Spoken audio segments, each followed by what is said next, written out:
Hi മക്കളെ, എന്തൊക്കെയാണ് സുഖാണോ? സോ നമ്മളിന്ന് +2 ഫിസിക്സിലെ 11th ചാപ്റ്ററാണ് സ്റ്റാർട്ട് ചെയ്യുന്നത്. ഓക്കെ, +2 ഫിസിക്സിലെ 11th ചാപ്റ്ററിലെ പേരെന്താണെന്ന് വെച്ചാൽ dual nature of radiation and matter. Dual nature of radiation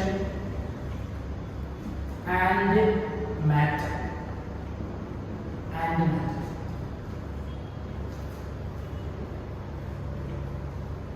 so നമുക്കറിയാം, നമ്മുടെ +2 ഫിസിക്സിൽ നമ്മൾ ഫസ്റ്റ് യൂണിറ്റ് മുതൽ ഫിസിക്സിലെ പല ബ്രാഞ്ചുകൾ പഠിച്ച് വരുന്നവരാണ് അല്ലെ. ഏതൊക്കെ നമ്മുടെ ഫസ്റ്റ് ചാപ്റ്റേഴ്സ് ഏതൊക്കെയായിരുന്നു? Electric charge and field, then potential and capacitance. ആ രണ്ട് ചാപ്റ്റർ ഇലക്ട്രോസ്റ്റാറ്റിക്സ് എന്ന് പറയുന്ന ഫിസിക്സിലെ ബ്രാഞ്ചിൽ വരുന്നതാണ് നമുക്കറിയാം. ഇതിനു നമ്മൾ ഇലക്ട്രോ ഡൈനാമിക്സിൽ പോയി അല്ലെ. ചാർജ് മൂവ് ചെയ്യാൻ തുടങ്ങി, ശരിയല്ലേ? സോ മൂവിംഗ് ചാർജസ് മാഗ്നറ്റിസം പഠിച്ചു, മാഗ്നറ്റിസം ആൻഡ് മാറ്റർ പഠിച്ചു അല്ലെ. അതിനുശേഷം നമ്മൾ electromagnetic induction, alternative current, അതുപോലെ EM വേവ്സ് ഒക്കെ കഴിഞ്ഞു അല്ലെ. അപ്പോൾ electrostatics, electrodynamics, magnetism, then നമ്മൾ ഒപ്റ്റിക്സ് തുടങ്ങി അല്ലെ. Ray optics, wave optics. So നമ്മുടെ ആദ്യത്തെ 10 ചാപ്റ്റർ അവസാനിക്കുന്നത് വേവ് ഒപ്റ്റിക്സിലാണ് അല്ലെ. 10ാമത്തെ ചാപ്റ്റർ വേവ് ഒപ്റ്റിക്സ്. അപ്പോൾ നമ്മൾ എത്ര ബ്രാഞ്ചുകൾ പഠിച്ചു? ഇപ്പോൾ electrostatics, electrodynamics, magnetism, then optics. Then ഇതിന് ശേഷം വരുന്ന ഫിസിക്സിലെ ഒരു ബ്രാഞ്ചാണ്, നിങ്ങൾക്ക് പഠിക്കാനുള്ള ഒരു ബ്രാഞ്ചാണ് മോഡേൺ ഫിസിക്സ് എന്ന് പറയുന്നത്. മോഡേൺ ഫിസിക്സിൽ 3 ചാപ്റ്റേഴ്സ് ആണ് നിങ്ങൾക്ക് +2 പഠിക്കാനുള്ളത്. അതിൽ ഫസ്റ്റ് ചാപ്റ്റർ, മോഡേൺ ഫിസിക്സിലെ ഫസ്റ്റ് ചാപ്റ്റർ ആണ് dual nature of radiation and matter. ഇതിന് ശേഷം നിങ്ങൾക്ക് മറ്റൊരു ചാപ്റ്റർ പഠിക്കാനുണ്ട്, ആറ്റംസ്, ദെൻ ന്യൂക്ലിയർ. ഓക്കെ, ഇങ്ങനെ മോഡേൺ ഫിസിക്സിൽ 3 ചാപ്റ്റേഴ്സ് ആണ് നമുക്ക് പഠിക്കാനുള്ളത്. സോ ഈ ചാപ്റ്റർ പഠിക്കാൻ ചാപ്റ്റർ പേര് തന്നെ കൊടുക്കുന്നത് dual nature of radiation and matter. എന്താണ് ഡുവൽ എന്ന വാക്കിന്റെ അർത്ഥം? ഡുവൽ എന്ന വാക്കിന്റെ മീനിങ് എന്താ? രണ്ട് അല്ലെ. നേച്ചർ എന്താ? ബിഹേവിയർ, സ്വഭാവം എന്ന് പറയുന്നത്. രണ്ട് സ്വഭാവം, രണ്ട് ക്യാരക്ടർ അല്ലെ, രണ്ട് സ്വഭാവം. ആദ്യം റേഡിയേഷൻ മാത്രം അല്ല, മാറ്റർ. അപ്പൊ എന്താണ് റേഡിയേഷൻ, എന്താണ് മാറ്റർ നമുക്കറിയാം. മാറ്റർ നമ്മൾ ചെറിയ ക്ലാസ്സിൽ പഠിച്ചു വരുക അല്ലെ.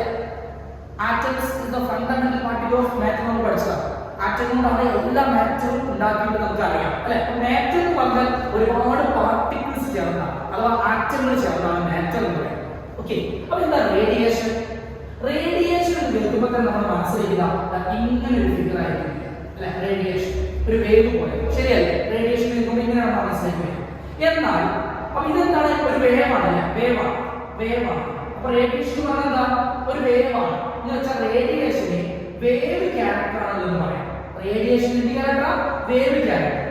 അപ്പൊ ഈ ഒരു ക്യാരക്ടർ വെച്ചിട്ടാണ് റേഡിയേഷൻ എന്ന് പറയുന്നത് വേവ് സ്വഭാവമുള്ള ആളാണെന്ന് കൺസിഡർ ചെയ്തുകൊണ്ടാണ് റേഡിയേഷൻ വേവ് സ്വഭാവമുള്ള ഒന്നാണ് എന്ന് കൺസിഡർ ചെയ്തുകൊണ്ടാണ് നമ്മൾ കഴിഞ്ഞ ചാപ്റ്ററിൽ ഒപ്റ്റിക്സിൽ എന്തൊക്കെയാണ് നമ്മൾ പഠിച്ച ഫിനോമിനകൾ. ഒപ്റ്റിക്സിൽ വരുന്ന ഫിനോമിന എന്തൊക്കെയാ? റിഫ്ലക്ഷൻ അല്ലെ, പിന്നെ PIR ടോട്ടൽ ഇന്റേണൽ റിഫ്ലക്ഷൻ, പിന്നെ റിഫ്രാക്ഷൻ, പിന്നെ ഡിഫ്രാക്ഷൻ, പിന്നെ പോളറൈസേഷൻ, ശരിയല്ലേ? ഇങ്ങനെ ഒരുപാട് ഫിനോമിനകൾ അല്ലെ. ഇന്റർഫറൻസ് പഠിച്ചില്ല, ഇന്റർഫറൻസ് എന്ന് പറയുന്നത്. ഇന്റർഫറൻസ് ഇങ്ങനെ ഒരുപാട് ഫിനോമിനകൾ റേഡിയേഷനുമായി ബന്ധപ്പെട്ട് നമ്മൾ പഠിച്ചിട്ടുണ്ട്. അവിടെ റേഡിയേഷൻ നമ്മൾ എന്തായിട്ട് ട്രീറ്റ് ചെയ്തേ? വേവായിട്ട്. റേഡിയേഷൻ ഒരു വേവാണെന്ന് കൺസെപ്റ്റ് ചെയ്തിട്ടാണ് ഈ ഒരു ഫിനോമിനകളെല്ലാം നമ്മൾ ഇതിനെ എക്സ്പ്ലെയിൻ ചെയ്തത്. അപ്പൊ ഇതൊക്കെ എന്താ? സക്സസ്ഫുൾ ആണ്. ഈ ഫിനോമിനകളൊക്കെ നമ്മൾ പ്രൂവ് ചെയ്തതാണ്, ശരിയല്ലേ? നമ്മൾ പഠിച്ചു കഴിഞ്ഞ ഒപ്റ്റിക്സിൽ. എന്നാൽ നിങ്ങൾ +1 കെമിസ്ട്രിയിൽ second chapter structure of atom എന്ന് പറയുന്ന ചാപ്റ്ററിൽ നിങ്ങൾ പഠിച്ച ഒരു ഫിനോമിനൻ ഉണ്ട്. Okay, photo electric effect. ഈ ഫോട്ടോ ഇലക്ട്രിക് എഫക്റ്റ് എന്താണ് നിങ്ങൾ +1 കെമിസ്ട്രിയിൽ സെക്കൻഡ് ചാപ്റ്റർ സ്ട്രക്ചർ ഓഫ് ആറ്റത്തിന്റെ അവസാന ഭാഗത്തിൽ പഠിച്ചതാണ്. സോ ഈ ഒരു ഫോട്ടോ ഇലക്ട്രിക് എഫക്റ്റ് ആക്ച്വലി വരുന്നത് നമ്മുടെ ഫിസിക്സിലാണ്. ഓക്കെ, കെമിസ്ട്രി ജസ്റ്റ് അവിടെ കേട്ടിട്ടുള്ളൂ അല്ലെ. Photo electric equation, Einstein's photo electric എഫക്റ്റും അതിന്റെ ഇക്വേഷനും ലോസ് ചെറിയ രീതിയിൽ അവിടെ പഠിച്ചിട്ടുണ്ട് +1. ഇവിടെ നമ്മൾ ഡീറ്റെയിൽഡ് ആയിട്ട് പഠിക്കാൻ പോകും. അപ്പോ ഫോട്ടോ ഇലക്ട്രിക് എഫക്ട് എന്ന് പറയുന്ന ഫിനോമിനൻ റേഡിയേഷൻ വെച്ച് നമ്മൾ എന്ത് ചെയ്യാം പറയാൻ പോവാം. അപ്പൊ റേഡിയേഷൻ എന്താ? റേഡിയേഷൻ എന്തിനാ? Wave character. അപ്പൊ റേഡിയേഷനെ വേവ് ആയിട്ട് കൺസിഡർ ചെയ്തുകൊണ്ട് നമ്മൾ photo electric effect experiment explain ചെയ്യാൻ വേണ്ടി സയന്റിസ്റ്റുകൾ അഥവാ ഹെൻറിച്ച് ഹെർട്സ് എന്ന് പറയുന്ന scientist photo electric effect explain ചെയ്യാൻ റേഡിയേഷനെ അല്ലെങ്കിൽ ലൈറ്റിനെ ഒരു വേവ് ആക്കി കൺസിഡർ ചെയ്തു. പക്ഷെ അദ്ദേഹത്തിന് ലൈറ്റ് അഥവാ റേഡിയേഷൻ ഒരു വേവ് ആയിട്ട് കൺസിഡർ ചെയ്തപ്പോൾ ഫോട്ടോ ഇലക്ട്രിക് എഫക്ട് എക്സ്പ്ലെയിൻ ചെയ്യാൻ പറ്റിയില്ല. ഓക്കെ, അദ്ദേഹം വിചാരിച്ച രീതിയിൽ ഉദ്ദേശിച്ച രീതിയിൽ ഫോട്ടോ ഇലക്ട്രിക് എഫക്ട് എക്സ്പ്ലെയിൻ ചെയ്യാൻ ലൈറ്റിനെ അല്ലെങ്കിൽ റേഡിയേഷനെ ഒരു വേവ് ആക്കി ട്രീറ്റ് ചെയ്തുകൊണ്ട് ഫോട്ടോ ഇലക്ട്രിക് എഫക്ട് എക്സ്പ്ലെയിൻ ചെയ്യാൻ ശ്രമിച്ചപ്പോൾ അത് ഫെയിൽ ആയി പോയി. അപ്പൊ അദ്ദേഹം ചിന്തിച്ചു എന്തുകൊണ്ട് റേഡിയേഷൻ മാറ്റർ ആയിക്കൂടാ അഥവാ പാർട്ടിക്കിൾ ആയിക്കൂടാ. ഫോർ എക്സാമ്പിൾ ലൈറ്റ് നമ്മുടെ ഭൂമിയിലേക്ക് വരുന്ന റേഡിയേഷൻ നമുക്കറിയാം, ഇൻഫ്രാറെഡ്, അൾട്രാവയലറ്റ്, അതുപോലെ തന്നെ വിസിബിൾ റേഡിയേഷൻ ഉണ്ട് അല്ലെ. ഒരുപാട് റേഡിയേഷൻ നമ്മുടെ ഭൂമിയിലേക്ക് വരുന്നുണ്ട് സൺലൈറ്റിലൂടെ, ശരിയല്ലേ? അപ്പൊ സൺലൈറ്റ് അഥവാ ലൈറ്റ് എന്ന് പറയുന്നത് ഭൂമിയിലേക്ക് വരുന്ന ഒരു റേഡിയേഷൻ എന്ന് പറയാം. ആ സൺലൈറ്റിൽ ഉണ്ട് ഒരുപാട് റേഡിയേഷൻ ഉണ്ട്, അൾട്രാവയലറ്റ് റേഡിയേഷൻ ഉണ്ട്, ഇൻഫ്രാറെഡ് റേഡിയേഷൻ ഉണ്ട് അല്ലെ. അപ്പോ റേഡിയേഷൻ എന്തായിട്ട് നമ്മൾ പരിഗണിക്കുന്നത്? എന്തായിട്ട് കൺസിഡർ ചെയ്യുന്നത്? വേവ് ആയിട്ട്. എന്നാൽ റേഡിയേഷൻ വേവ് ആയിട്ട് കൺസിഡർ ചെയ്തിട്ട് ഫോട്ടോ ഇലക്ട്രിക് എഫക്ട് എക്സ്പ്ലെയിൻ ചെയ്യാൻ പറ്റുമോ? നമ്മുടെ ഹെഡ്സിന് പറ്റില്ല. അപ്പോ റേഡിയേഷൻ എന്തുകൊണ്ട് പാർട്ടിക്കിൾ ആയിക്കൂടാ? റേഡിയേഷൻ എന്തുകൊണ്ട് പാർട്ടിക്കിൾ ആയിക്കൂടാ എന്ന് അദ്ദേഹം ചിന്തിച്ചു. അങ്ങനെ അദ്ദേഹം റേഡിയേഷനെ മാറ്റർ ആയിട്ട് അഥവാ പാർട്ടിക്കിൾ ആയിട്ട്, ഒരുപാട് പാർട്ടിക്കിളുടെ കോമ്പിനേഷൻ ആണ് റേഡിയേഷൻ എന്ന് പറഞ്ഞുകൊണ്ട് അദ്ദേഹം ഫോട്ടോ ഇലക്ട്രിക് എഫക്ട് എക്സ്പ്ലെയിൻ ചെയ്യാൻ ശ്രമിച്ചപ്പോൾ അതെന്തായിരുന്നു? അതൊരു സക്സസ്ഫുൾ എക്സ്പെരിമെന്റ് ആയി മാറി. ഓക്കെ, അപ്പോൾ നമുക്ക് മനസ്സിലായി റേഡിയേഷൻ വേവ് സ്വഭാവം മാത്രമല്ല മാറ്റർ അഥവാ പാർട്ടിക്കിൾ സ്വഭാവം, പാർട്ടിക്കിൾ ക്യാരക്ടറും ഉണ്ടെന്ന് മനസ്സിലായി. That is dual nature of radiation. Okay, ആ ചാപ്റ്ററിന്റെ പേര് തന്നെ ഞാൻ പഠിപ്പിക്കാൻ പോവാ. എന്താണ് പഠിക്കാനുള്ളത്? ഈ ചാപ്റ്റർ എന്താണ് പറയുന്നത്, നമ്മളോട് ഈ ചാപ്റ്റർ എന്താ പറയുന്നത്, ചാപ്റ്റർ ഹെഡിങ് തന്നെ നമുക്ക് കിട്ടും. റേഡിയേഷൻ വേവ് ക്യാരക്ടർ മാത്രമല്ല പാർട്ടിക്കിൾ ക്യാരക്ടർ ഉണ്ട് എന്ന് മനസ്സിലായി. അങ്ങനെ ഇരിക്കുമ്പോഴാണ് ഡി ബ്രോഗ്ലി എന്ന് പറയുന്ന സയന്റിസ്റ്റ് നേരെ റിവേഴ്സ് ആയിട്ട് ചിന്തിച്ചത്. അതായത് റേഡിയേഷന് രണ്ട് ക്യാരക്ടർ ഉണ്ടാകാമെങ്കിൽ എന്തുകൊണ്ട് മാറ്ററിന് രണ്ട് ക്യാരക്ടർ ഉണ്ടായിക്കൂടാ? മാറ്റർ എന്ന് പറഞ്ഞാൽ എന്താ? കംപ്ലീറ്റ്ലി പാർട്ടിക്കിൾ സ്വഭാവം. അങ്ങനെയാണെങ്കിൽ എന്തുകൊണ്ട് മാറ്ററിന് അഥവാ പാർട്ടിക്കിൾക്ക്, ആറ്റങ്ങൾക്ക്, മാറ്ററിന് വേവ് ക്യാരക്ടർ ഉണ്ടായിക്കൂടാ? അതായത് റേഡിയേഷന് വേവ് ക്യാരക്ടറിന്റെ കൂടെ പാർട്ടിക്കിൾ ക്യാരക്ടർ ഉണ്ടാകാമെങ്കിൽ എന്തുകൊണ്ട് മാറ്ററിന് വേവ് ക്യാരക്ടർ ഉണ്ടായിക്കൂടാ എന്ന് ആര് ചിന്തിച്ചു? ഡി ബ്രോഗ്ലി എന്ന് പറയുന്ന സയന്റിസ്റ്റ് ചിന്തിച്ചു. അങ്ങനെ അദ്ദേഹം അത് പ്രൂവ് ചെയ്തു. അതുപോലെ തന്നെ മാറ്ററുമായിട്ട് അല്ലെങ്കിൽ മെറ്റീരിയൽ പാർട്ടിക്കിൾസുമായിട്ട് അസോസിയേറ്റ് ചെയ്തിരിക്കുന്ന വേവിന്റെ ലെങ്ത് അഥവാ വേവ് ലെങ്ത് കണ്ടുപിടിക്കാനുള്ള ഇക്വേഷനും അദ്ദേഹം പ്രൂവ് ചെയ്തെടുത്തു, അദ്ദേഹം തെളിയിച്ചെടുത്തു, ഇൻവെന്റ് ചെയ്തു. That is lambda equal to h/p or lambda equal to h/mv. നമ്മൾ സ്ട്രക്ചർ ഓഫ് ആറ്റത്തിൽ അതും കേട്ടിട്ടുണ്ട്, ശരിയല്ലേ? അതൊക്കെയാണ് ഈ ചാപ്റ്റർ പഠിക്കാൻ പോകുന്നത്. അപ്പൊ ഞാൻ ജസ്റ്റ് ചാപ്റ്ററിൽ എന്താ പഠിക്കാൻ പോകുന്നത് എന്ന് ജസ്റ്റ് പറഞ്ഞു തന്നാണ്. ഈ ഒരു ഹെഡിൽ തന്നെ പാഠത്തിൽ പഠിക്കാൻ പോകുന്ന കാര്യങ്ങൾ കിട്ടി. Dual nature of radiation and matter. Radiation രണ്ട് സ്വഭാവമുണ്ട്, അറ്റ് ദ സെയിം ടൈം മാറ്ററിന് രണ്ട് സ്വഭാവമുണ്ട്, രണ്ട് ക്യാരക്ടർ ഉണ്ട്. റേഡിയേഷൻ വേവ് ക്യാരക്ടറിന്റെ കൂടെ മാറ്റർ അല്ലെങ്കിൽ മാറ്റർ എന്ന് പറഞ്ഞാൽ ഒരുപാട് പാർട്ടിക്കിൾസ് ആണ്, നമുക്ക് പാർട്ടിക്കിൾ തരും അല്ലെ, പാർട്ടിക്കിൾ ക്യാരക്ടർ ഉണ്ട് അല്ലെ. അപ്പോ നമുക്ക് എങ്ങനെ ചെയ്യാം? ഇതിപ്പോ എന്താ? കംപ്ലീറ്റ് വേവ് ആണ്.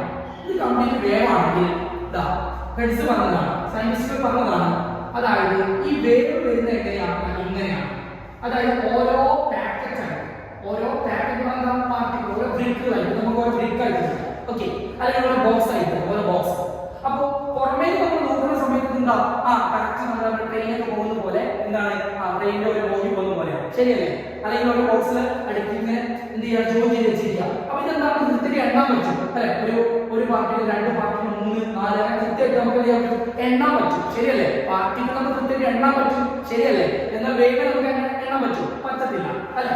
അപ്പോ ഇതാണ് നമ്മുടെ ഒരു പാർട്ടിക്കിൾ ഈ പാർട്ടിക്കിളിനെ അഥവാ റേഡിയേഷനുമായിട്ട് അസോസിയേറ്റ് ചെയ്തിരിക്കുന്ന അല്ലെങ്കിൽ ലൈറ്റുമായിട്ട് അസോസിയേറ്റ് ചെയ്തിരിക്കുന്ന ഈ പാർട്ടിക്കിളിനെ അദ്ദേഹം വിളിച്ച പേരാണ് മക്കളെ ഫോട്ടോൺ. എന്താണ്? ഫോട്ടോൺ അല്ലെങ്കിൽ ക്വാണ്ട എന്ന് വിളിക്കാം. ക്വാണ്ട. അപ്പോ ഇതിനകത്ത് എന്തുണ്ട്? പുറമേ നോക്കുമ്പോൾ എന്താ ഒരു പാർട്ടിക്കിൾ ഒരു ബോക്സ്, പക്ഷെ അതിനകത്ത് എന്തുണ്ട്? വേവ് ക്യാരക്ടർ ഉണ്ട്. That is radiation has dual character. At the same time wave character and particle character അല്ലേ? ഒരേ സമയം വേവ് ക്യാരക്ടർ ഉണ്ട്, പാർട്ടിക്കിൾ ക്യാരക്ടർ ഉണ്ട്. പാർട്ടിക്കിൾ ആണെങ്കിൽ കൃത്യമായിട്ട് എണ്ണാൻ പറ്റും, കൃത്യമായിട്ട് എണ്ണാൻ പറ്റുന്നത് ശരി അല്ലേ? ഒരു പാർട്ടിക്കിൾ 2 3 ഇങ്ങനെ എണ്ണാൻ പറ്റും. അതുപോലെ തന്നെ വേവ് ക്യാരക്ടർ ഉണ്ട്. ദാറ്റ് ഈസ് അതിനൊരു സഫീഷ്യന്റ് ആയിട്ടുള്ള ഫ്രീക്വൻസി ഉണ്ട്. സോറി, അതിന് പെർട്ടിക്കുലർ ഒരു സർട്ടൻ ഫ്രീക്വൻസി ഉണ്ട്. ഒരു സർട്ടൻ ഫ്രീക്വൻസി ഉണ്ട്. That is new. ഒരു സർട്ടൻ വേവ് ലെങ്ത് ഉണ്ട്. ലാംഡ. അപ്പോ വേവിന്റെ ക്യാരക്ടറിസ്റ്റിക് പ്രോപ്പർട്ടീസ് ആയിട്ടുള്ള ഫ്രീക്വൻസി, വേവ് ലെങ്ത് ഒക്കെ ഉണ്ട്. അതുപോലെ തന്നെ പാർട്ടിക്കിൾ ക്യാരക്ടറും കാണിക്കുന്നുണ്ട്. അങ്ങനെ ഒരു ലൈറ്റുമായിട്ട് അല്ലെങ്കിൽ ഒരു റേഡിയേഷനുമായിട്ട് അസോസിയേറ്റ് ചെയ്തിരിക്കുന്ന ഒരു റേഡിയേഷനുള്ള പാർട്ടിക്കിൾ വിളിച്ച പേരാണ് ഫോട്ടോൺ അല്ലെങ്കിൽ ക്വാണ്ട എന്ന് പറയുന്നത്.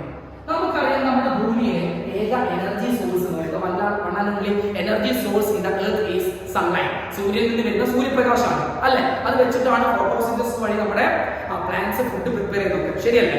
അപ്പോ ഭൂമിയിലേക്ക് വരുന്ന ആ എനർജി സോഴ്സ് പറയുന്നത് സൺലൈറ്റ് ആണ്. ലൈറ്റ് ഈസ് എ റേഡിയേഷൻ ശരിയല്ലേ? സോ അതിൽ എന്തുണ്ട്? എനർജി ഉണ്ട് ശരിയല്ലേ? സോ ഫോട്ടോണിൽ എന്തുണ്ട്? എനർജി ഉണ്ട്. കാരണം ഇനി അങ്ങോട്ട് നമ്മൾ പഠിക്കാൻ പോവാ റേഡിയേഷൻ പറയുന്നത് ജസ്റ്റ് ഒരു വേവ് ആയിട്ട് മാത്രമല്ല വരുന്നത്, ഓരോ പാർട്ടിക്കിൾ ആയിട്ട് അങ്ങനെ കുറച്ചായിട്ട് പാർട്ടിക്കിൾസ് ആണ് വരുന്നത്. ഓക്കെ, ആ പാർട്ടിക്കിൾ ഫോട്ടോൺ. അതിനകത്ത് എന്തുണ്ട്? അതിന് വേവ് ഉണ്ട്. ഓക്കെ, വേവ് അതിനകത്ത് പ്രസന്റ് ആണ്. ഓക്കെ, അപ്പോ ഈ ഫോട്ടോണിലാണ് എന്തുള്ളത്? എനർജി ഉള്ളത്. അങ്ങനെ ഈ ഫോട്ടോണുമായിട്ട് അസോസിയേറ്റ് ചെയ്തിരിക്കുന്ന എനർജി അഥവാ ഒരു ഫോട്ടോണിന്റെ എനർജി എന്ന് പറയുന്നത് E equal to energy E equal to hν ആണ്. എന്താണ്? E equal to hν, where h is called Planck's constant. എന്താ h ന്റെ പേര്? Planck's constant. Max Planck എന്ന് പറയുന്ന സയന്റിസ്റ്റ് ആണ്. ഓക്കേ, അദ്ദേഹത്തിന് ഓർമ്മയ്ക്കായിട്ട് പേരാണ് Planck's constant. അദ്ദേഹം പറഞ്ഞ വാല്യൂ. ഓക്കേ, അദ്ദേഹമാണ് ഈ ഒരു വാല്യൂ പറഞ്ഞ Planck's constant 6.626 into 10 raised to minus 34 joule second. Okay, joule second. And frequency nu is the frequency. Nu എന്ന് പറഞ്ഞാൽ ഫ്രീക്വൻസി ആണ്. ഫ്രീക്വൻസി ക്ലിയർ ആണോ? അപ്പോൾ ഈ ഫ്രീക്വൻസി മാറുന്നതിനനുസരിച്ച് അഥവാ റേഡിയേഷന്റെ ഫ്രീക്വൻസി മാറുന്നതിനനുസരിച്ച് എന്ത് മാറും? ആ ഒരു ഫോട്ടോണിന്റെ എനർജി മാറും. ഫോട്ടോണിന്റെ അകത്തുള്ള വേവിന്റെ ഓക്കേ, ഞാൻ പറഞ്ഞ റേഡിയേഷൻ എന്താ? പാക്കറ്റുകളാണ്, അതിനകത്ത് വേവ് ഉണ്ട് അല്ലേ? അപ്പൊ ആ വേവിന്റെ ഫ്രീക്വൻസി മാറുന്നതിനനുസരിച്ച് മാറും, എനർജി മാറും. ഫ്രീക്വൻസി കൂടിയാൽ എനർജി കൂടും, റേഡിയേറ്റ് ചെയ്യും. So the energy associated with a photon is E equal to hν. വളരെ ഇമ്പോർട്ടന്റ് ആയ ഇക്വേഷൻ ആണ്. ഈ ചാപ്റ്ററിൽ ഉടനീളം നമുക്ക് ഇക്വേഷൻ ആവശ്യമുണ്ട്, ആരും മറക്കരുത്. ഓക്കേ, സോ ഇത് വെച്ചിട്ട് അഥവാ റേഡിയേഷന് പാർട്ടിക്കിൾ നേച്ചർ അല്ലെങ്കിൽ പാർട്ടിക്കിൾ ക്യാരക്ടർ ഉണ്ട് എന്ന് പറഞ്ഞുകൊണ്ട് ഫോട്ടോയിലെക്ട്രിക് എഫക്റ്റ് ചെയ്തു എക്സ്പ്ലെയിൻ ചെയ്തപ്പോൾ അത് എന്തായിരുന്നു? ഒരു സക്സസ്ഫുൾ എക്സ്പെരിമെന്റ് ആയിരുന്നു. അങ്ങനെയാണ് ഫോട്ടോയിലെക്ട്രിക് എഫക്റ്റ് എക്സ്പ്ലെയിൻ ചെയ്തു. പിന്നീട് ആൽബർട്ട് ഐൻസ്റ്റീൻ എന്ന് പറയുന്ന the legendary scientist photo electric എഫക്റ്റിന്റെ ഇക്വേഷൻ, ഓക്കേ, ഫോട്ടോ ഇലക്ട്രിക്കിന്റെ ഇക്വേഷൻ അദ്ദേഹം പറയുന്നത്. ഓക്കേ, അതൊക്കെ നമ്മൾ പ്ലസ് 1 പഠിച്ചിട്ടുണ്ട് അല്ലേ? എന്തായിരുന്നു ഫോട്ടോ ഇലക്ട്രിക്കിന്റെ ഇക്വേഷൻ? ജസ്റ്റ് ഒന്ന് പറയാം. എന്തായിരുന്നു ഫോട്ടോ ഇലക്ട്രിക്കിന്റെ ഇക്വേഷൻ എന്ന് പറയുന്നത്?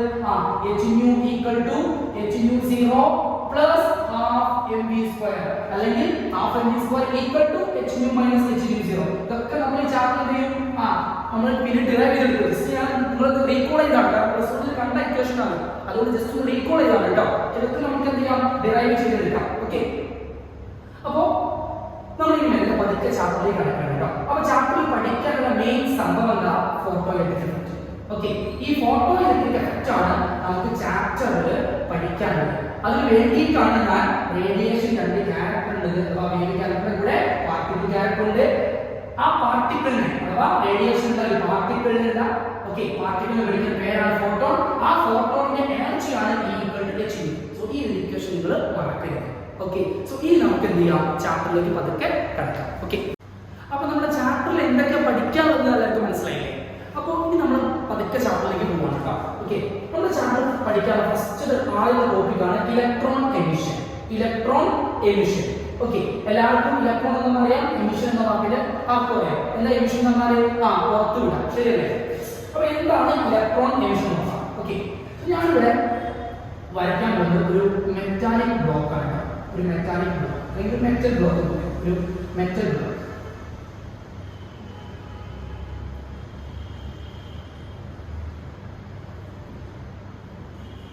Metal block. അപ്പോൾ ഈ മെറ്റൽ ബ്ലോക്കിന്റെ സർഫസ് നമ്മുടെ സർഫസ് മാർക്ക് ചെയ്യുന്നത് ഇതാണ് നമ്മുടെ മെറ്റൽ ബ്ലോക്കിന്റെ സർഫസ് എന്ന് പറയുന്നത്, അപ്പർ സർഫസ്. ഓക്കെ, ഈ മെറ്റൽ ബ്ലോക്കിന്റെ അപ്പർ സർഫസിൽ എന്തുണ്ടായിരിക്കും? ഒരുപാട് ഇലക്ട്രോൺസ് ഉണ്ടായിരിക്കും, ശരിയല്ലേ? സർഫസിന് മാത്രമല്ല അകത്തുണ്ടായിരിക്കും, ശരിയല്ലേ? അപ്പോൾ സർഫസിന് ഞാൻ ഒരുപാട് ഇലക്ട്രോൺസ് ഇവിടെ മാർക്ക് ചെയ്യുന്നുണ്ട്. ഓക്കെ, ഇതാണ് സർഫസ് ഇലക്ട്രോൺസ് എന്ന് പറയുന്നത്. അപ്പോൾ ഈ ഇലക്ട്രോൺസിന്റെ പേര് തന്നെയാണ് ഈ ഇലക്ട്രോൺസിന്റെ പേര് തന്നെ എന്താണ്? സർഫസ് ഫ്രീ ഇലക്ട്രോൺസ് ആണ്. Free electrons. എന്തുകൊണ്ടാണ് അവരെ സർഫസ് ഫ്രീ ഇലക്ട്രോൺസ് വിളിക്കുക? കാരണം ഇത് ഞാൻ പറഞ്ഞു. ഓക്കെ, പറയാം. അപ്പോൾ ഈ ബ്ലോക്കിന്റെ അകത്തും എന്തുണ്ടായിരിക്കും?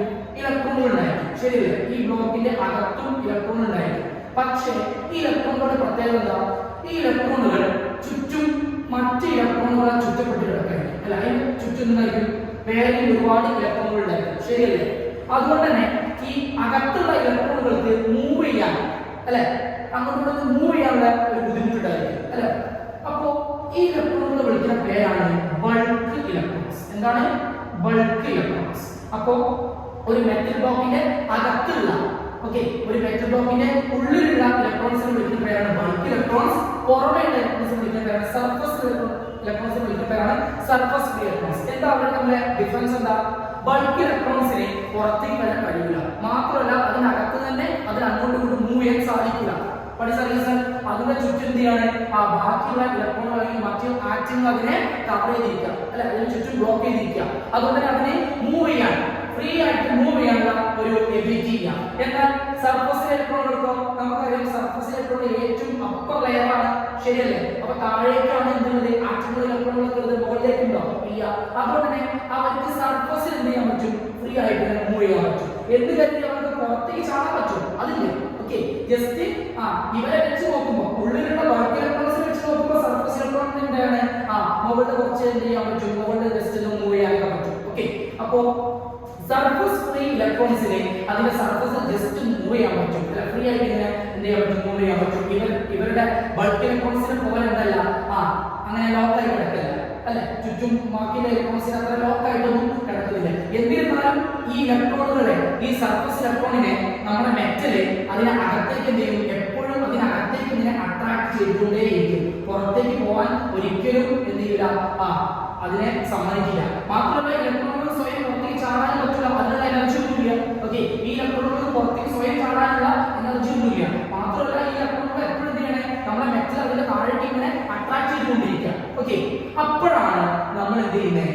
ഈ ഒരു മെറ്റൽ ബ്ലോക്കിലേക്ക് കുറച്ച് എനർജി കൊടുക്കുന്നത്. എക്സ്റ്റേണൽ ആയിട്ട് നമ്മൾ കുറച്ച് എനർജി കൊടുക്കുകയാണ്.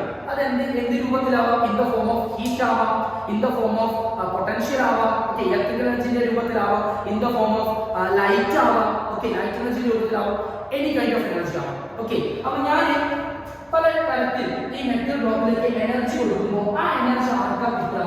ഈ സർഫസിലുള്ള ഇലക്ട്രോണുകൾ ആ എനർജി പെട്ടെന്ന് അബ്സോർബ് ചെയ്യും. എന്നിട്ട് ഞാൻ നേരത്തെ നിങ്ങൾ പറഞ്ഞു, ഈ സർഫസിലെ ഇലക്ട്രോണുകളെ നമ്മുടെ മെറ്റൽ ബ്ലോക്ക് അതിന്റെ താഴേക്ക് എപ്പോഴും അട്രാക്ട് ചെയ്തുകൊണ്ടിരിക്കുക. അപ്പോ താഴേക്ക് ഇടുന്നുണ്ട്, ഒരു പൊട്ടൻഷ്യൽ എനർജി താഴേക്ക് ഇടുന്നുണ്ട്, ശരിയല്ലേ? ഇവിടെ തന്നെ നിൽക്കാൻ, പുറത്തു പോകരുതെന്ന് വാണിംഗ് കൊടുത്തിട്ടുണ്ട് ഈ ഇലക്ട്രോണുകളോട്. പക്ഷെ നമ്മൾ എക്സ്റ്റേണൽ എനർജി കൊടുക്കുമ്പോൾ ഈ ഇലക്ട്രോണുകൾക്ക് നമ്മുടെ മെറ്റൽ ബ്ലോക്ക് അവരെ അതിനകത്തേക്ക് അല്ലെങ്കിൽ മെറ്റലിന്റെ അകത്തേക്ക് പിടിച്ചു നിർത്താൻ എന്ത് ചെയ്യുന്നുണ്ട്? ഒരു അട്രാക്ഷൻ കൊടുക്കുന്നുണ്ട്, ഒരു ഫോഴ്സ് കൊടുക്കുന്നുണ്ട്, ഒരു എനർജി കൊടുക്കുന്നുണ്ട്, ഇല്ലേ? അതിനേക്കാൾ കൂടുതൽ energy. Okay, when the surface electron acquires more energy than the potential energy applied by the metal surface, നമ്മുടെ മെറ്റൽ സർഫസ് ഈ ഇലക്ട്രോണുകൾക്ക് അവിടെ തന്നെ നിൽക്കാനുള്ള ഒരു പൊട്ടൻഷ്യൽ എനർജി കൊടുക്കുന്നുണ്ട്. അതിനേക്കാൾ കൂടുതൽ എനർജി നമ്മൾ സപ്ലൈ ചെയ്താൽ, നമ്മൾ എക്സ്റ്റേണൽ ആയിട്ട് കൊടുത്താൽ, the electrons will be emit from the metal surface. ഈ ഇലക്ട്രോണുകൾ പുറത്തേക്ക് ജമ്പ് ചെയ്യും, എസ്കേപ്പ് ചെയ്യും. ഓക്കെ, എസ്കേപ്പ് ചെയ്യും. ഇങ്ങനെ ഒരു മെറ്റൽ സർഫസിൽ നിന്നും ഫ്രീ ഇലക്ട്രോണുകൾ പുറത്തേക്ക് എസ്കേപ്പ് ചെയ്യുന്നതിന് വിളിക്കുന്ന പേരാണ് മക്കളെ ഇലക്ട്രോൺ എമിഷൻ. അപ്പോൾ ഈ ഇലക്ട്രോൺ എമിഷൻ സ്വയം നടക്കും. ഇലക്ട്രോണുകൾക്ക് സ്വയം പുറത്തേക്ക് ചാടാനുള്ള കഴിവുണ്ടോ? ഇല്ല. എപ്പോഴാണ് നടക്കുക? നമ്മൾ എക്സ്റ്റേണൽ ആയിട്ട് എനർജി കൊടുക്കണം. അപ്പോൾ മാത്രം എന്ത് ചെയ്യുള്ളൂ? ഈ ഇലക്ട്രോൺ എമിഷൻ നടക്കത്തുള്ളത് പ്രത്യേകം ശ്രദ്ധിക്കണം. മാത്രമല്ല നമ്മൾ കൊടുക്കുന്ന എനർജി എന്തായിരിക്കണം? ഈ മെറ്റൽ ബ്ലോക്ക് ആ ഇലക്ട്രോണുകളെ ആ സർഫസിൽ പിടിച്ചു നിർത്താൻ ഒരു എനർജി കൊടുക്കുന്നുണ്ട്, പൊട്ടൻഷ്യൽ എനർജി കൊടുക്കുന്നുണ്ട്. അതിനേക്കാൾ കൂടുതൽ എനർജി നമ്മൾ കൊടുത്താൽ മാത്രമേ ഈ ഇലക്ട്രോണുകൾക്ക് നമ്മുടെ മെറ്റൽ ബ്ലോക്കിന്റെ അട്രാക്റ്റീവ് ഫോഴ്സ് വ്യതിചലിച്ചുകൊണ്ട് അതിനെ ഒഴിവാക്കിയിട്ട് പുറത്തേക്ക് ജമ്പ് ചെയ്യാൻ പറ്റുള്ളൂ, പുറത്തേക്ക് എസ്കേപ്പ് ആവാൻ പറ്റുള്ളൂ, പുറത്തേക്ക് എമിറ്റ് ആവാൻ സാധിക്കുള്ളൂ. അതിന് വിളിക്കുന്ന പേരാണ് ഇലക്ട്രോൺ എമിഷൻ. ക്ലിയർ അല്ലേ? ക്രിസ്റ്റൽ ക്ലിയർ അല്ലേ? സംഗതി മനസ്സിലായില്ലേ? എന്താണ് ഇലക്ട്രോൺ എമിഷൻ മനസ്സിലായില്ലേ? ഇനി നമ്മൾ ഇവിടെ മിനിമം എന്ത് കൊടുക്കണം? ഒരു എനർജി കൊടുക്കണം അല്ലെ? ഞാൻ പറഞ്ഞു പല രീതിയിൽ എനർജി കൊടുക്കാം. എന്തായാലും മിനിമം ഒരു എനർജി കൊടുക്കണം. ആ energy should be greater than that of the potential energy of the metal surface. ആ മെറ്റൽ സർഫസിന്റെ ആ മെറ്റൽ ബ്ലോക്ക് ആ ഇലക്ട്രോണിന് കൊടുക്കുന്ന പൊട്ടൻഷ്യൽ എനർജിയേക്കാൾ കൂടുതലായിരിക്കണം നമ്മൾ കൊടുക്കുന്ന എനർജി. ശരിയല്ലേ? സോ നമ്മൾ കൊടുക്കുന്ന എനർജി ഒരു മിനിമം എനർജി ആയിരിക്കണം അല്ലെ? ആ ഒരു മിനിമം എനർജി ഉണ്ടെങ്കിൽ മാത്രമേ നമ്മുടെ ഇലക്ട്രോണുകൾക്ക് എന്ത് ചെയ്യാൻ പറ്റുള്ളൂ? പുറത്തേക്ക് എസ്കേപ്പ് ആവാൻ സാധിക്കുള്ളൂ. അങ്ങനെ നമ്മൾ കൊടുക്കുന്ന ആ മിനിമം എനർജിയെ വിളിക്കുന്ന പേരാണ് നമ്മുടെ വർക്ക് ഫംഗ്ഷൻ. എന്താണ് work function? Work function. Okay, work function का मतलब है work function is the minimum amount of energy required by the surface electron to eject അല്ലെങ്കിൽ to emit from the metal surface. നമ്മുടെ metal സർഫസിൽ ഇലക്ട്രോണുകൾക്ക് പുറത്തേക്ക് escape ആകാൻ വേണ്ട മിനിമം എനർജി വിളിക്കുന്ന പേരാണ് വർക്ക് ഫംഗ്ഷൻ. ക്ലിയർ അല്ലേ? യെസ്. ഇനി ഏതൊക്കെ രീതിയിൽ നമുക്ക് ഇലക്ട്രോണുകൾ പുറത്തേക്ക് ചാടിക്കാം? Okay, types of electron emission. Electron emission എത്ര തരമുണ്ട് നോക്കാം. നമുക്ക് 4 തരം ഇലക്ട്രോൺ എമിഷൻ പഠിക്കാം. First one thermionic emission. Thermionic emission ആ പേര് തന്നെ. Second one field emission. Field emission. Third one secondary emission. Secondary emission. Fourth one, photo electric emission. Photo electric emission. So fourth one നിങ്ങൾ എവിടെയോ കേട്ട പോലെ അല്ലേ? Photo electric emission. Photo electric effect എന്താണെന്ന് നമ്മൾ നേരത്തെ ഞാൻ ജസ്റ്റ് ഇത് പറഞ്ഞിരുന്നു. ഫോട്ടോ ഇലക്ട്രിക് എഫക്റ്റ് എന്ന വാക്ക് ഞാൻ മുൻപ് പറഞ്ഞിരുന്നു. എന്താണെന്ന് പറഞ്ഞിട്ടില്ല. ഓക്കെ, നമ്മുടെ ചാപ്റ്ററിൽ പഠിക്കുന്ന മെയിൻ സംഗതി തന്നെയാണെന്ന് പറഞ്ഞു ഫോട്ടോ ഇലക്ട്രിക് എഫക്റ്റ്. അപ്പോൾ ഇതിനെ കുറിച്ച് തന്നെയാണ് ചാപ്റ്റർ ഡീറ്റെയിൽ പഠിക്കാറുള്ളത്. Fourth one photo electric emission. Photo electric emission വിളിക്കുന്ന പേരാണ് ആ എഫക്റ്റ്, ആ ഫിനോമിനൻ വിളിക്കുന്ന പേരാണ് ഫോട്ടോ ഇലക്ട്രിക് എഫക്റ്റ്. നമ്മൾ ഡീറ്റെയിൽ നോക്കാം. എന്താണ് തെർമയോണിക് എമിഷൻ നോക്കാം നമുക്ക്. What is thermionic emission? Okay, പേര് തന്നെ ഉണ്ട് thermionic. Thermal energy, heat energy. അതായത് നമ്മൾ ഈ മെറ്റൽ ബ്ലോക്കിലേക്ക് എന്ത് കൊടുക്കുകയാണ്? സഫീഷ്യന്റ് ഹീറ്റ് എനർജി കൊടുക്കുക.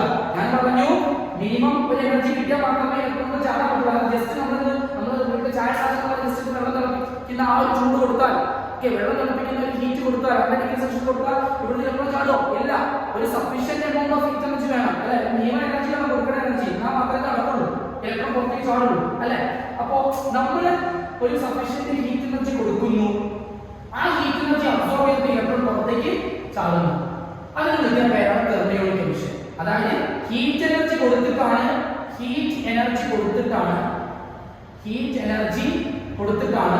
ഇലക്ട്രോൺ എമിഷൻ നടക്കുന്നതെങ്കിൽ ആ ഫിനോമിനന്റെ പേരാണ് തെർമയോണിക് എമിഷൻ. അങ്ങനെ പുറത്ത് ചാടുന്ന ഇലക്ട്രോണുകളെ വിളിക്കുന്ന പേരാണ് മക്കളെ തെർമയോൺസ്. അപ്പൊ എന്താ തെർമയോൺസ്?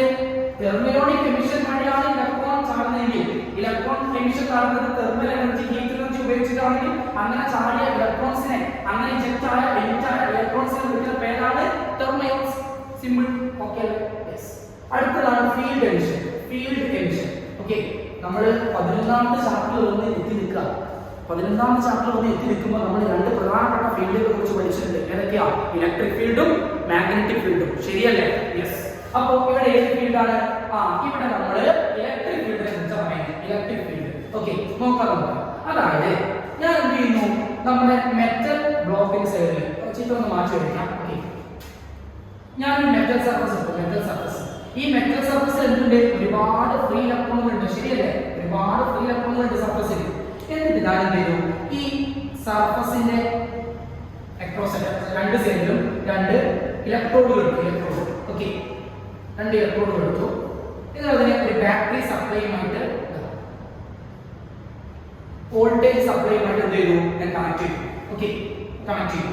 സ്വാഭാവികമായിട്ടും പോസിറ്റീവ് നെഗറ്റീവിലേക്ക് എന്ത് ചെയ്തു? ഇലക്ട്രിസിറ്റി ഇങ്ങനെ പാസ് ചെയ്യും. അങ്ങനെയാണ് സമയത്ത് നമ്മൾ പാരലൽ കപ്പാസിറ്റർ പഠിച്ച ഈ ചിത്രം കാണുമ്പോൾ പലർക്കും ഓർമ്മ വരിക. ഓക്കെ, പാരലൽ കപ്പാസിറ്റർ ശരിയല്ലേ? അപ്പോ പോസിറ്റീവ് ചാർജ് എന്ത് ചെയ്യും? ഈ ഒരു മെറ്റൽ പ്ലേറ്റിൽ മൊത്തം ഈ ഇലക്ട്രോൺ മൊത്തം എന്തായിട്ട് മാറും? ഈ ഒരു മെറ്റൽ പ്ലേറ്റ് മൊത്തം പോസിറ്റീവ്ലി ചാർജ് ആയിട്ട് മാറും. ശരിയല്ലേ? പോസിറ്റീവ്ലി ചാർജ് ഇവിടെ എന്തായിട്ട് മാറും? അവിടെ നെഗറ്റീവ് ആണ്. ഈ മെറ്റൽ പ്ലേറ്റ് ഇതേപോലെ നെഗറ്റീവ്ലി ചാർജ് ആയിട്ട് മാറും. ശരിയല്ലേ? അപ്പോൾ നമ്മുടെ മെറ്റൽ പ്ലേറ്റിന് അക്രോസ് ആയിട്ട് നമ്മുടെ മെറ്റൽ പ്ലേറ്റിന് അക്രോസ് ആയിട്ട് നമ്മൾ എന്ത് അപ്ലൈ ചെയ്യാണ്? പൊട്ടൻഷ്യൽ അപ്ലൈ ചെയ്യാണ്. പൊട്ടൻഷ്യൽ അക്രോസ് ആയിട്ട് നമ്മൾ പൊട്ടൻഷ്യൽ കൊടുത്തു. ശരിയല്ലേ? സ്വാഭാവികമായിട്ടും ഇതിനിടയിൽ ഇലക്ട്രിക് ഫീൽഡ് ഉണ്ടാവും. ശരിയല്ലേ? പോസിറ്റീവ് നെഗറ്റീവിലേക്ക് ഇലക്ട്രിക് ഫീൽഡ് ലൈൻസ് ഉണ്ടാവും, നമുക്കറിയാം. ഓക്കെ, നമ്മൾ ഇലക്ട്രോമാഗ്നറ്റിക് വേവ്സിലും ഡിസ്പ്ലേസ്മെന്റ് കറന്റ് പറയാനൊക്കെ നമ്മൾ എന്ത് ചെയ്യുന്നു? ഇങ്ങനെ ഒരു ഫിഗർ ഉപയോഗിച്ചിരുന്നു അല്ലെ? അവിടെ നമ്മൾ വാക്വം അവിടെ ഉപയോഗിച്ചിരുന്നത് മെറ്റൽ പ്ലേറ്റ് ഒന്നും ഇല്ല അവിടെ അല്ലെ? അപ്പൊ ഇവിടെ എന്ത് ചെയ്തു? ഇതിനിടെ നമ്മൾ മെറ്റൽ പ്ലേറ്റ് വെച്ചു. മെറ്റൽ പ്ലേറ്റിന് 2 സൈഡിലാണ് ഇലക്ട്രോൺ വെച്ചു. അതിലേക്ക് എന്ത് ചെയ്തു? ഹൈ പൊട്ടൻഷ്യൽ കൊടുക്കാം. അപ്പൊ നമ്മൾ കൊടുക്കുന്ന പൊട്ടൻഷ്യൽ ഒരു ചെറിയ ബാറ്ററിയിൽ കിട്ടുന്നോ, സെല്ലിൽ കിട്ടുന്നോ, അല്ലെങ്കിൽ ഒരു 9 വോൾട്ട് ബാറ്ററി, അതൊന്നും അല്ല. ഹൈ വോൾട്ടേജ് നമ്മൾ കൊടുക്കുന്നത്. പൊട്ടൻഷ്യൽ എന്ന് പറയുന്നത് ഹൈ ആണ്, വളരെ ഹൈ വോൾട്ടേജ് കൊടുക്കുന്നത്. നമ്മൾ കൊടുക്കുന്ന വോൾട്ടേജ് ഏകദേശം 10⁸ വോൾട്ട് പെർ മീറ്റർ. 10⁸ എത്രയാ? 10 crore, 10 കോടി. Okay, 10 crore volt per metre electric field ഇവിടെ ഉണ്ടായാൽ മാത്രമേ ഇവിടുന്ന് ഇലക്ട്രോണുകൾ ഇജക്റ്റ് ആവുള്ളൂ. എങ്ങനെയാണ് ഇലക്ട്രോണുകൾ ഇജക്റ്റ് ആവുക? എടാ, ഇവിടെ ഒരു ഹൈ ഇലക്ട്രിക് ഫീൽഡ് ഉണ്ടാകുന്നത്. ശരിയല്ലേ? ഇവിടെ നമ്മൾ 10⁸ volt per metre electric field അവിടെ നമ്മൾ കൊടുക്കുക. ശരിയല്ലേ? അപ്പൊ അത്രയും പൊട്ടൻഷ്യൽ കൊടുക്കുന്ന സമയം അത്രയും വോൾട്ടേജ് നമ്മൾ കൊടുത്തു. പൊട്ടൻഷ്യൽ ഡിഫറൻസ് നമ്മൾ അപ്ലൈ ചെയ്തു. ശരിയല്ലേ? അങ്ങനെയാണെങ്കിൽ ഈ ഇലക്ട്രോണുകളെ എന്ത് ചെയ്യും? ഇലക്ട്രോണിന്റെ ചാർജ് എന്താ? നെഗറ്റീവ്. ഈ നെഗറ്റീവ് ചാർജ് ഇലക്ട്രോണുകളൊക്കെ ഈ പ്ലേറ്റിൽ ഈ ഇലക്ട്രോണിന്റെ സൈഡിലേക്ക് അട്രാക്ട് ചെയ്യപ്പെടും. അങ്ങനെ ഈ പ്ലേറ്റിലെ സർഫസ് ഇലക്ട്രോണുകളെല്ലാം എന്ത് ചെയ്യും? ഈ ഭാഗത്തേക്ക് ഇങ്ങോട്ട് ഇജക്റ്റ് ആവും, എമിറ്റ് ആവും, പുറത്തേക്ക് എസ്കേപ്പ് ആവും. കാരണം ഇവിടെ പോസിറ്റീവ് പൊട്ടൻഷ്യൽ, ഇങ്ങോട്ടാണ് അട്രാക്ഷൻ കൂടുതൽ. ഇലക്ട്രോണുകളെ ഇങ്ങോട്ട് പിടിച്ചു വലിക്കും. ഇവിടെ നെഗറ്റീവ് അല്ലേ? സ്വാഭാവികമായിട്ടും അവിടെ ഇങ്ങോട്ട് തള്ളലുണ്ടാവും, ഒരു റിപ്പൾഷൻ ഉണ്ടാവും. ശരിയല്ലേ? അപ്പൊ ഇലക്ട്രോണുകളെല്ലാം ഈ സൈഡിലേക്ക് ഇങ്ങോട്ട് ഇജക്റ്റ് ആവും. പ്രത്യേകം ശ്രദ്ധിക്കുക, നമ്മൾ കൊടുക്കേണ്ട പൊട്ടൻഷ്യൽ എന്ന് പറയുന്നത് അല്ലെങ്കിൽ ഇവിടെ നമ്മൾ ക്രിയേറ്റ് ചെയ്യുന്ന ഇലക്ട്രിക് ഫീൽഡ് എന്ന് പറയുന്നത് എത്രയാണ്? ഏകദേശം 10⁸ വോൾട്ട് പെർ മീറ്റർ. ഈ വോൾട്ട് പെർ മീറ്റർ ആരുടെ യൂണിറ്റ്? ഇലക്ട്രിക് ഫീൽഡിന്റെ യൂണിറ്റ് മക്കളെ വോൾട്ട് പെർ മീറ്റർ. ഇലക്ട്രിക് ഫീൽഡിന്റെ യൂണിറ്റ് ആണ് volt per metre. Okay, yes. അപ്പോൾ ഫീൽഡ് എമിഷൻ കഴിഞ്ഞു. ഫീൽഡ് എമിഷൻ അടുത്തതാണ് സെക്കൻഡറി എമിഷൻ. എന്താണ് സെക്കൻഡറി എമിഷൻ? ഓക്കെ, ഇതാ നേരത്തെ മെറ്റൽ പ്ലേറ്റ് ഉണ്ട്. ഈ ഒരു മെറ്റൽ സർഫസിലേക്ക് ഞാൻ എന്ത് ചെയ്യുന്നു? വളരെ എനർജി കൂടിയ ഒരു ഫാസ്റ്റ് മൂവിംഗ് ഇലക്ട്രോൺ, വളരെ എനർജി കൂടിയ ഒരു ഫാസ്റ്റ് മൂവിംഗ് ഇലക്ട്രോൺ ഞാൻ എന്ത് ചെയ്യാണ്? ഹൈ എനർജിയുള്ള ഫാസ്റ്റ് മൂവിംഗ് ഇലക്ട്രോണുകൾ, ഒരുപാട് ഇലക്ട്രോൺ, ഒന്നൊന്നുമല്ല. ഓക്കെ, ഒരുപാട് ഇലക്ട്രോണുകൾ ഒരേ സമയം ഞാൻ എന്ത് ചെയ്യാണ്? ഈ മെറ്റൽ സർഫസിലേക്ക് ഒന്ന് പിടിപ്പിക്കാം. പ്രത്യേകം പറഞ്ഞു, ഈ ഇലക്ട്രോണുകൾ ഹൈ എനർജി ഉള്ളതാണ്, മാത്രമല്ല ഫാസ്റ്റ് മൂവിംഗ് ആണ്. ഓക്കെ, അങ്ങനെയാണെങ്കിൽ ഈ ഇലക്ട്രോണുകൾ ഇവിടെ വന്ന് ഇരിക്കുമ്പോൾ ഈ സർഫസിലെ ഇലക്ട്രോണുമായിട്ട് ബോംബാർഡ് ചെയ്യും, കൊളൈഡ് ചെയ്യും, കൊളീഷൻ നടക്കും. ശരിയല്ലേ? അങ്ങനെ കൊളീഷൻ നടക്കുന്ന സമയത്ത് ഈ ഇലക്ട്രോണുകളുടെ എനർജി ഒക്കെ ആർക്ക് ട്രാൻസ്ഫർ ചെയ്യും? സർഫസിലുള്ള ഇലക്ട്രോണുകൾക്ക് ട്രാൻസ്ഫർ ചെയ്യും.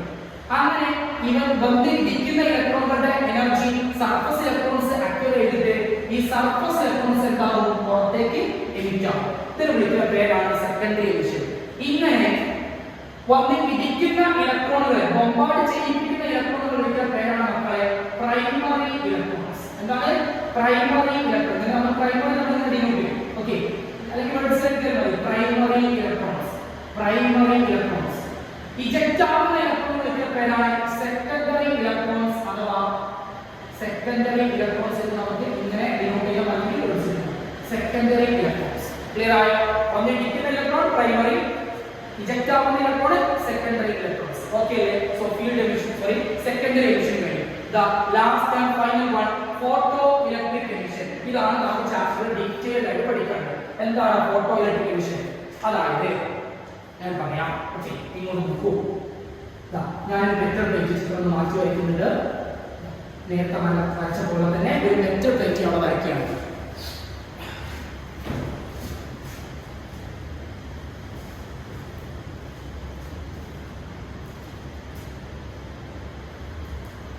ഒരു മെറ്റൽ പ്ലേറ്റ് എടുത്തു. ആ മെറ്റൽ പ്ലേറ്റിന്റെ പുറത്ത് ഒരുപാട് സർഫസ് ഫ്രീ ഇലക്ട്രോണുകളുണ്ട്. പക്ഷെ ആ ഇലക്ട്രോണുകൾക്കൊന്നും എന്ത് ചെയ്യാൻ പറ്റില്ല, സ്വയം പുറത്തേക്ക് ചാടാൻ പറ്റില്ല. പക്ഷെ അവർക്ക് ആഗ്രഹമുണ്ട് പുറത്തേക്ക് വരാനുള്ള. പക്ഷെ ആ സർഫസ് ആ മെറ്റൽ അവരെ പുറത്തേക്ക് വിടോ ഇല്ല. ഓക്കെ, അവരെങ്ങനെ താഴേക്ക് അട്രാക്ട് ചെയ്തു. ആ സമയത്താണ് ഒരു ലൈറ്റ് വന്നിട്ട് ഇവിടെ ഇരിക്കുന്നത്. ഒരു ലൈറ്റ് വന്നിട്ട് ഈ മെറ്റൽ സർഫസിൽ ഇരിക്കുന്നത്. അല്ല, ലൈറ്റ് ഇനി മുതൽ വേവാണ്. പക്ഷെ വേവ് മാത്രമല്ല, എന്താണ് ആ പാർട്ടിക്കിൾ ക്യാരക്ടർ ഉണ്ട് അല്ലെ, ഫോട്ടോണുകൾ അല്ലെ, ഒരുപാട് ഇങ്ങനെ ഫോട്ടോണുകളായിട്ട് വരുന്നത്. ശരിയല്ലേ, ഫോട്ടോണുകളുടെ പാക്കറ്റ് ഓഫ് എനർജി ആയിട്ട് വരുന്നത് അല്ലെ, ഓരോ പാക്കറ്റ് ആയിട്ടാണ് വരുന്നത്, പാക്കറ്റ് ആയിട്ട്. അപ്പോ ഈ ഫോട്ടോണുകൾ വന്ന് ഇവിടെ ഇരിക്കുന്ന സമയത്ത് എന്താണ് ഫോട്ടോൺ ക്യാരി ചെയ്യുന്ന എനർജി? ഫോട്ടോൺ ക്യാരി ചെയ്യുന്ന energy E equal to hν ആണ്. E equal to hν. അപ്പോ ഈ ഫ്രീക്വൻസിയെയാണ് എനർജി ഡിപെൻഡ് ചെയ്യുന്നത് അല്ലെ. ഫ്രീക്വൻസി കൂടിയാൽ എനർജി കൂടും. ശരിയല്ലേ? അപ്പോ ഒരു മിനിമം ഫ്രീക്വൻസി ഉണ്ടെങ്കിൽ അവനൊരു മിനിമം എനർജി ഉണ്ടാവും. ആണല്ലോ, ഞാൻ നിങ്ങളോട് പറഞ്ഞിരുന്നു. ഇപ്പൊ നേരത്തെ ഞാൻ പറഞ്ഞു ഒരു മിനിമം ഹീറ്റ് എനർജി കൊടുക്കണം, ഒരു മിനിമം പൊട്ടൻഷ്യൽ കൊടുക്കണം, 8 വോൾട്ട് പെർ മീറ്റർ പൊട്ടൻഷ്യൽ കൊടുക്കണം. അതുപോലെ തന്നെ വരുന്ന ഇലക്ട്രോണുകൾക്ക് ഫാസ്റ്റ് മൂവിംഗ് ഇലക്ട്രോണുകളായിരിക്കണം, ഒരു മിനിമം എനർജി ഉണ്ടായിരിക്കണം അല്ലെ, നല്ല എനർജി ഉണ്ടായിരിക്കണം, എങ്കിൽ മാത്രമേ നടക്കുള്ളൂ. അപ്പോ ഇലക്ട്രോൺ എമിഷൻ നടക്കണമെങ്കിൽ എന്ത് വേണം? ഒരു മിനിമം എനർജി വേണം. ആ എനർജി വിളിക്കുന്ന പേരാണ് വർക്ക് ഫംഗ്ഷൻ. നമ്മൾ നേരത്തെ പറഞ്ഞു കഴിഞ്ഞു അല്ലേ. അങ്ങനെയാണെങ്കിൽ ആ എനർജി ഇവിടെ ലൈറ്റിന്റെ കേസിൽ, ഓക്കെ, ലൈറ്റിന്റെ കേസിലാണെങ്കിൽ, റേഡിയേഷന്റെ കേസിലാണെങ്കിൽ ആ എനർജി തീരുമാനിക്കുന്ന ഫ്രീക്വൻസി ആണ്, വന്നിരിക്കുന്ന റേഡിയേഷന്റെ ഫ്രീക്വൻസി ആണ്. അപ്പൊ ഒരു മിനിമം ഫ്രീക്വൻസി ഉണ്ടെങ്കിൽ മിനിമം എനർജി ഉണ്ടാവുള്ളൂ. ശരിയല്ലേ? അങ്ങനെ ആ മിനിമം ഫ്രീക്വൻസി വിളിക്കുന്ന പേരാണ് മക്കളെ ത്രെഷോൾഡ് ഫ്രീക്വൻസി. അപ്പോ ഒരു റേഡിയേഷൻ അല്ലെങ്കിൽ ഒരു ലൈറ്റ് ക്യാരി ചെയ്യേണ്ട മിനിമം ഫ്രീക്വൻസി ആണ് ത്രെഷോൾഡ് ഫ്രീക്വൻസി. ത്രെഷോൾഡ് ഫ്രീക്വൻസി ഉള്ള റേഡിയേഷൻ മാത്രമേ വർക്ക് ഫംഗ്ഷൻ ഉള്ളൂ. ഓക്കെ, അഥവാ മിനിമം എനർജി ഉള്ളൂ. അങ്ങനെ മിനിമം എനർജി ഉള്ള ഫോട്ടോൺ വന്ന് ഇവിടെ ഫോട്ടോൺ വന്നിട്ട് ഇവിടെ ബോംബാർഡ് ചെയ്താൽ, ഇടിച്ചാൽ മാത്രമേ ഇലക്ട്രോണുകൾ പുറത്തേക്ക് ഇങ്ങനെ ഇജക്ട് ആകത്തുള്ളൂ. ഇങ്ങനെ ലൈറ്റ് വന്നിട്ട് ഒരു റേഡിയേഷൻ വന്നിട്ട് അതും ഒരു sufficient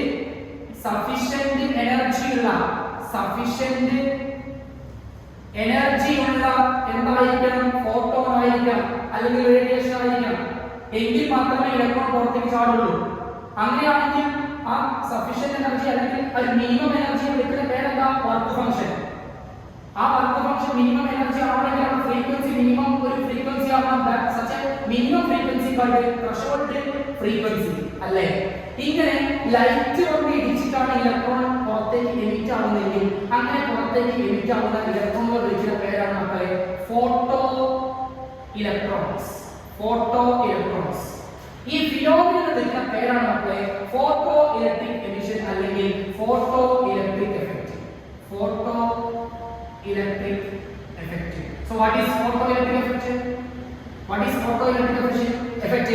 When a radiation of when a light of sufficient energy incident on a metal surface, the electrons will be emitted or ejected or escapes from the metal surface, and the ejected electrons or emitted electrons are called photoelectrons, and this emission is called photoelectric emission, and this phenomenon is called a photoelectric effect. Clear alle? Crystal clear alle? അപ്പോൾ ഞാൻ നിങ്ങളോട് പറയുന്നു, energy ഒരു minimum ആയിരിക്കണം, എങ്കിൽ മാത്രമേ electron emission നടക്കൂ അല്ലെ.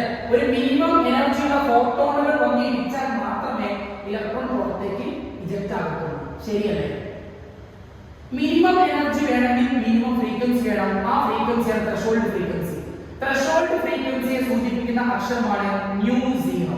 ഫ്രീക്വൻസി ആണെങ്കിൽ µ, ത്രെഷോൾഡ് ഫ്രീക്വൻസി അഥവാ മിനിമം ഫ്രീക്വൻസി ആണെങ്കിൽ µ0 അല്ലേ. അപ്പൊ ഇതാണ് ഒരു ഫോട്ടോണിന്റെ എനർജി എങ്കിൽ, E equal to hν. അങ്ങനെയാണെങ്കിൽ ഇവിടുന്ന് ഇജക്ട് ആവാൻ ഒരു മിനിമം എനർജി പോലെ, അതാണ് വർക്ക് ഫംഗ്ഷൻ. ആ വർക്ക് ഫംഗ്ഷനെ സൂചിപ്പിക്കുന്ന അക്ഷരമാണ്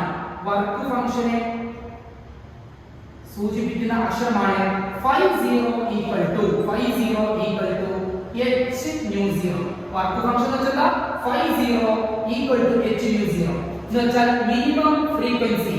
അപ്പൊ മിനിമം എനർജി, ആ മിനിമം എനർജി നമ്മൾ എന്താ ϕ0 എന്ന് വിളിക്കും. ടോട്ടൽ എനർജി എന്താ E ആണ്. അങ്ങനെയാണെങ്കിൽ നമുക്ക് പറയാം E ഗ്രേറ്റർ ദാൻ ϕ0 അഥവാ hν ഗ്രേറ്റർ ദാൻ hν0. ഞാൻ പറഞ്ഞത് നമുക്ക് വന്നിരിക്കുന്ന ഫോട്ടോണിന്റെ എനർജി മിനിമം ഇലക്ട്രോൺ ഇജക്റ്റ് ആകാൻ വേണ്ട മിനിമം എനർജിയേക്കാൾ കൂടുതലാണെങ്കിൽ അവിടെ ഉറപ്പായിട്ടും ഫോട്ടോ ഇലക്ട്രിക് എമിഷൻ നടക്കും. ഇനി എന്തായാലും ഇച്ചിരി എനർജി ബാക്കി ഉണ്ടാവില്ല, കാരണം ഇതിനേക്കാൾ കൂടുതലാണ്, അതിന് ഈക്വൽ അല്ല, കൂടുതലാണ്. ഇച്ചിരി എനർജി ബാക്കി ഉണ്ടാവും. ആ എനർജി വെച്ചിട്ട് ആ ഇലക്ട്രോണുകൾ മൂവ് ചെയ്യും. മൂവ് ചെയ്യാൻ എന്ത് എനർജിയാണ്? Kinetic energy. So we can write, നമുക്ക് എഴുതാൻ പറ്റും ഈ വന്നിരിക്കുന്ന ഫോട്ടോണിന്റെ according to law of conservation of energy, law of conservation of energy പ്രകാരം വന്നിരിക്കുന്ന എനർജി ടോട്ടൽ എനർജി E ആണ്. അത് എന്തിനു ഉപയോഗിക്കാം? ജസ്റ്റ് ഇജക്റ്റ് ആവാൻ വേണ്ടി വർക്ക് ഫംഗ്ഷൻ അല്ലേ, പുറത്തേക്ക് ചാടിക്കാൻ വർക്ക് ഫംഗ്ഷൻ, ബാക്കി ഉണ്ടെങ്കിൽ കൈനറ്റിക് എനർജി. ശരിയല്ലേ? അങ്ങനെയാണെങ്കിൽ നമുക്ക് എക്സ്പ്ലെയിൻ ചെയ്യേണ്ടത് hν = hν0 ½ mv². അങ്ങനെയാണെങ്കിൽ ½ mv² അവിടെ നിർത്തി hν hν ശരിയല്ലേ? h പുറത്തെടുത്താൽ μ - μ0 = ½ mv². So this is called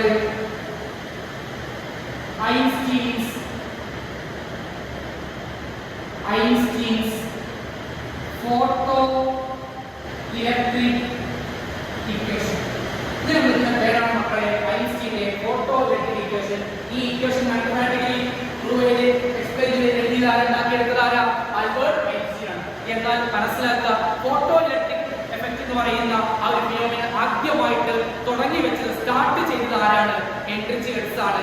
എന്നാൽ അതിന്റെ നല്ലൊരു സിമ്പിൾ ആയിട്ട് അതിന് മാത്തമാറ്റിക്കൽ എക്സ്പ്രഷൻ കൊടുക്കാൻ സാധിച്ചത് ആർക്കാണ്? ആൽബർട്ട് ഐൻസ്റ്റീൻ ആണ്. അതുകൊണ്ട് തന്നെ ഈ ഇക്വേഷൻ ഉണ്ടാക്കിയതിന് ആൽബർട്ട് ഐൻസ്റ്റീന് നോബൽ സമ്മാനം കൊടുത്തു. ഫോട്ടോ ഇലക്ട്രിക് എഫക്റ്റും ഫോട്ടോ ഇലക്ട്രിക് ഇക്വേഷനും അതുമായി ബന്ധപ്പെട്ട laws of photo electric effect ഒക്കെ പറഞ്ഞതിന് ആൽബർട്ട് ഐൻസ്റ്റീൻ ആണ് നമ്മുടെ ശാസ്ത്രലോകം നോബൽ സമ്മാനം കൊടുത്ത് ആദരിച്ചതെന്ന് നമ്മൾ മനസ്സിലാക്കുക. ഓക്കെ, ക്ലിയർ ആയത് കഴിഞ്ഞു.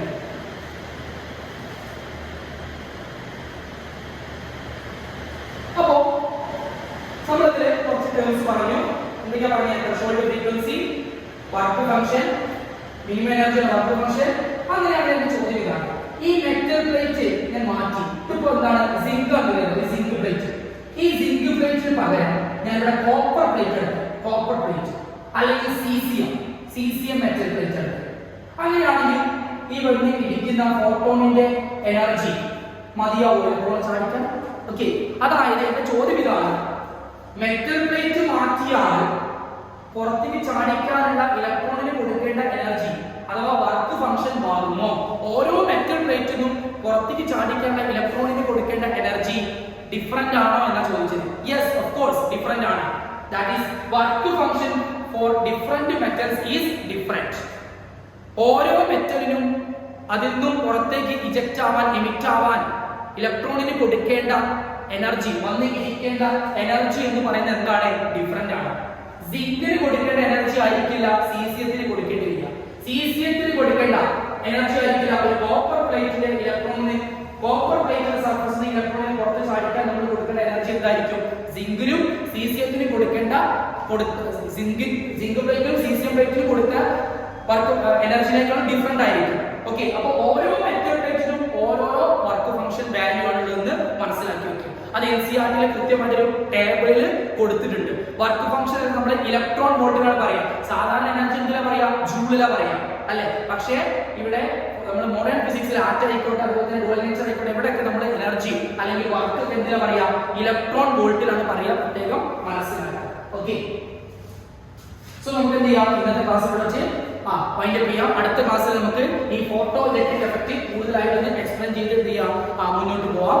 സോ ഇന്നത്തെ ക്ലാസ് എല്ലാവർക്കും മനസ്സിലായി കരുതുന്നു.